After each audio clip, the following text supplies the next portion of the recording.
I sometimes see people online asking if they can make a day trip from Stockholm to Gothenburg when they're visiting Sweden. The short answer is yes. It's a lot of traveling, but it's perfectly feasible. If that's all you wanted to know, then I guess that you don't really need to watch the rest of the video, but I'm gonna elaborate just a bit on that answer. In this video, I'm gonna talk about different ways of traveling between Stockholm and Gothenburg and why this route is a feasible day trip, but for example Stockholm-Malmö isn't.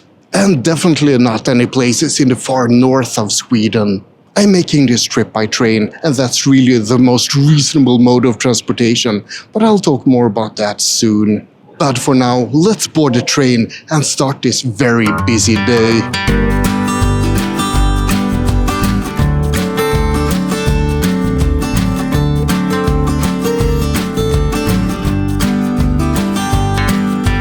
There's actually just two reasonable ways to do a day trip to Gothenburg from Stockholm. The first is to go by train and the second is to go by plane. Going by plane just takes 1 hour, but then you have to get to and from the airport as well. I think it's gonna take more than 3 hours for a one-way trip if you go by plane. And incidentally, a train ride with a high-speed train takes just about 3 hours, and it starts and ends right in the city center. The plane ride is also more expensive, at least most of the time, especially if you factor in luggage and getting to and from the airport. Trains used to be cheap and reliable in Sweden, but they've become pretty crappy these days. But they're still a better option than flying. At least if you want to get from Stockholm to Gothenburg. You might be wondering about other modes of transportation. Well, you could rent a car, but unless you're speeding like a madman, that would take you more than 5 hours one way. Fun fact, the speed record between Stockholm and Gothenburg by car is 2 hours 9 minutes, but I don't recommend it. That's an average of 217 kilometers per hour, that's 135 miles per hour, as the average speed. Buses are of course even slower than going by car, but not all that much slower. Flixbus or Bus4You takes 6 hours 30 minutes for example, but if you wanna do a return trip in 1 day, then that's pretty awful. So taking a train is the most reasonable way to do this trip. And there are some added benefits to going by train compared to flying. A train ride is infinitely more comfortable, for example. You can relax and stretch out, you have more leg room, you have internet on the train, and you can walk around more easily. And of course you have the lovely Swedish landscape to look at as the train rolls by.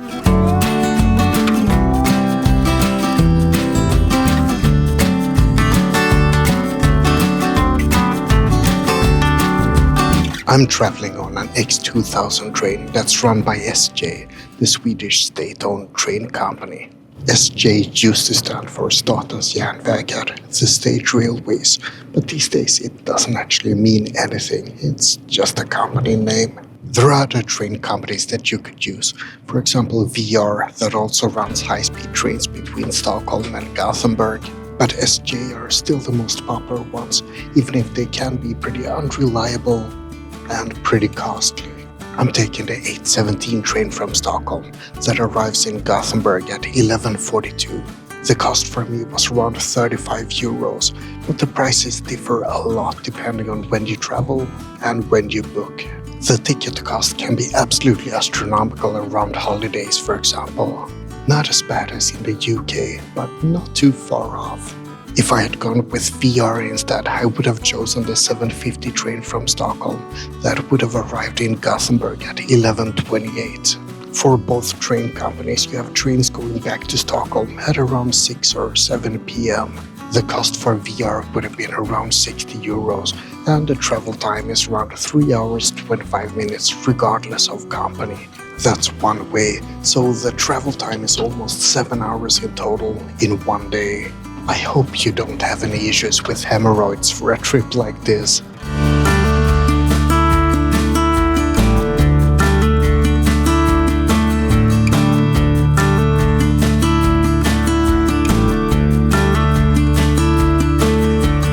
I mentioned X2000 trains, and that isn't a specific train model, rather it's a high-speed train classification in Sweden. The first X2000 trains were introduced in 1989, and they go between the three major cities in Sweden: Stockholm, Gothenburg and Malmö. There's also a newer high-speed train called SJ3000 that travels up north, and double-decker high-speed trains for other routes. All of these trains typically have a max speed of 200 km per hour, roughly 124 miles per hour. X2000 in particular was developed to enable comfortable high-speed travel on old and pretty bad railways. And of course, we also have old trains running on these old railways. You can go between Stockholm and Gothenburg on a non-X2000 train, but that will take you around 5 hours instead. Which is still pretty decent actually, but you don't want to take that one if you're traveling both ways in one day.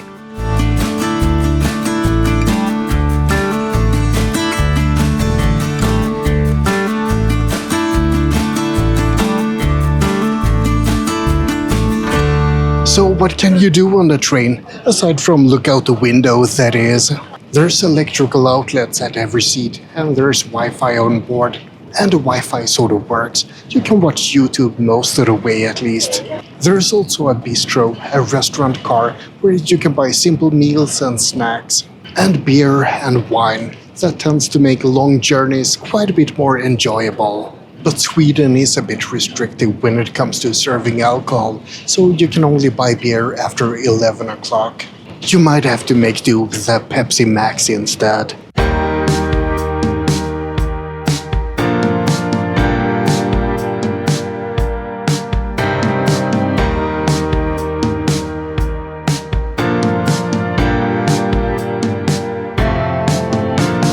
Usually, a train ride like this would have stopped at a lot of places along the way, but it seems like they're doing some construction work on the railways. The route used to go south of Lake Vättern, past the city of Jönköping, but now I'm traveling north of the lake instead. It doesn't really matter all that much, because it still takes around 3 hours either way, but I suspect that it's a little bit slower now, and that this part of the railroad isn't certified for the absolute top speeds. The nature between Stockholm and Gothenburg isn't the most varied. You'll see forests and plains, and a few towns. If it had been up north instead, you would have seen majestic mountains and untouched wilderness. But this stretch of land is pretty developed and people have lived here for thousands of years. Sweden is roughly 500 kilometers wide and 1,600 kilometers tall. That's 310 miles and 1,000 miles respectively. Gothenburg is located on the west coast, close to Norway, and Stockholm is located right across the country on the east coast, by the Baltic Sea. If you wanted to go to Malmö in the south of Sweden instead, a trip like this would have taken 4.5 hours. And if you wanted to go to Kiruna in the far north, it would take a long time, like between 15 and 17 hours. None of those are really feasible for a day trip, especially not the 17 hours one. Gothenburg is a bit of a stretch as well, but at least it's possible by train.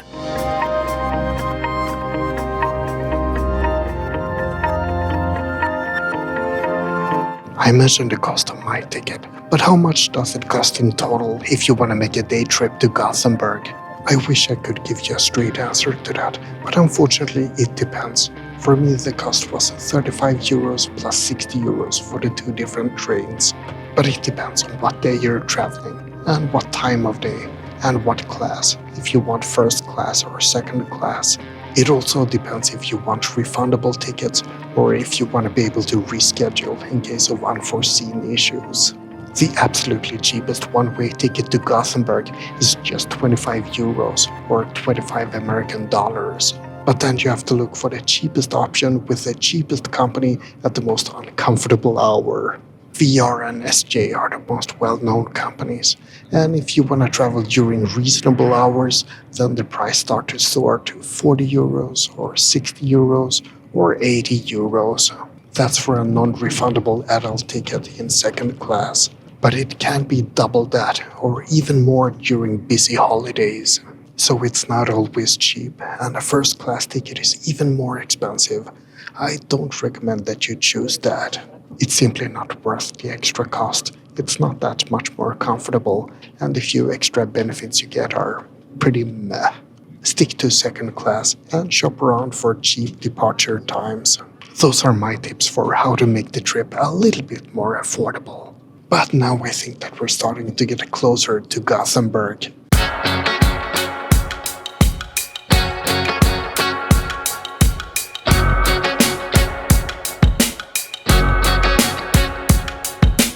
Assuming that the train isn't delayed or cancelled, you'll arrive in Gothenburg after just a few hours. Unfortunately, that bit about delays and cancellations is a real problem. The train network in Sweden can be pretty unreliable. The train company SJ in particular has been under a lot of pressure because of massive cancellations and other train issues this last year or so. I don't think it's all their fault. They're dealing with aging infrastructure and aging trains. But still, keep that in mind if you need to catch a plane or something. Make sure that you have some margins. Anyway, things worked out fine for me, so it's time to plan what I'm gonna do in Gothenburg. If you go on a trip like this, you might want to visit Slottsskogen and the Gothenburg Botanical Gardens for some nice relaxation. You might also want to explore the Gothenburg pub scene with craft beer companies and steampunk bars. Or check out the district of Haga, where you can buy a ridiculously huge cinnamon bun. Be careful of the birds, those little bastards will try to steal your entire bun if they can. Or maybe you just wanna stroll around and enjoy the atmosphere of Sweden's second biggest city. Gothenburg has a very unique feeling, and it's more relaxed than Stockholm. Gothenburg people also have some sort of mistaken belief that they're funny, and they seem to be pretty obsessed with an old fish market that they call the Fish Church. Either way, there's a lot that you can see in Gothenburg. Make sure you check out my videos all about Gothenburg for some inspiration. I'm showing off a lot of different places there, everything I've mentioned so far, but also amazing spots like the Aeroseum. That's definitely a museum that you don't want to miss, even if it is a bit outside of the city itself. But since I'm an overgrown man-child, I'm gonna recommend a visit to Liseberg as well, Sweden's biggest and possibly best amusement park. Liseberg is actually one of Europe's biggest amusement parks, and it's one of the most visited tourist attractions in Sweden. So I guess that I have to admit that it's pretty damn cool, even if it's in Gothenburg and not in Stockholm. But there's more. You can walk the Parade Street Avenyn, you can visit museums, you can ride a tourist boat Paddan, and you can do all kinds of other activities. So what am I gonna do on this day trip? There's a lot to do in Gothenburg, but I'm actually not gonna do anything special today. The weather is awesome, and I'm just gonna find a restaurant, drink some sangria, walk around in some parks, and have a good time. Hey, what's up? What's up? Hey! And apparently meet some random people as well. Gothenburg is known to be a rainy city, so you have to make the most of days like this. So I just might get a bit drunk in the sun today, but before that, there's something else we need to talk about. And that's if you really should go on a day trip like this, even if you can.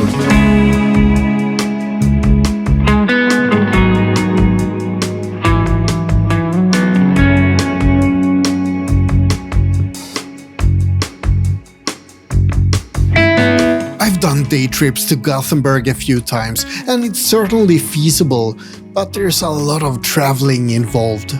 If you have something special that you want to do in Gothenburg and you don't want to pay for a hotel, yeah, then it makes sense.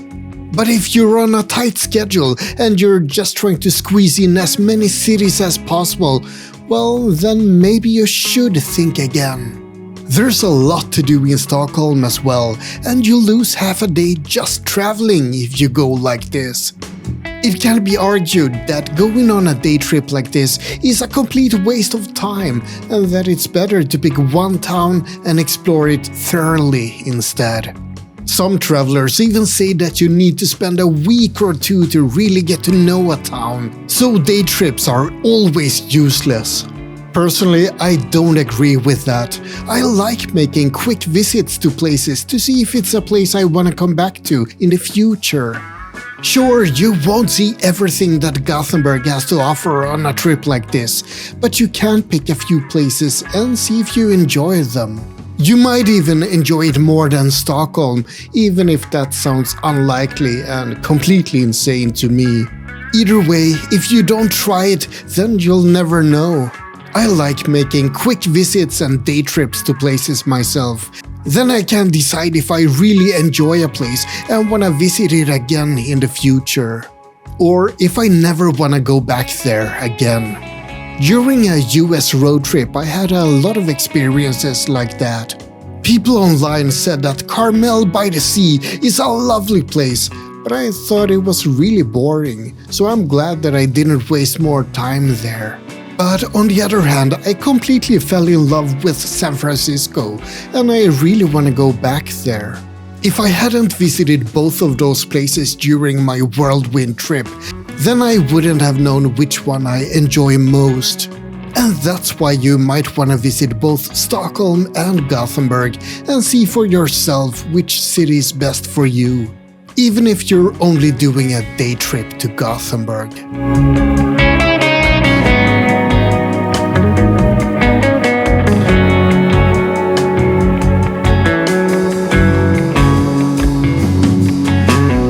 Anyway, now it's time for me to return to Stockholm after a full day in Gothenburg.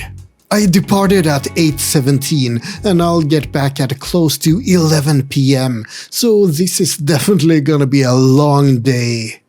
Time for me to watch some YouTube and maybe I'll go to the restaurant car and see if they have a beer. I hope you enjoyed this little look at how to visit Gothenburg from Stockholm in just one day.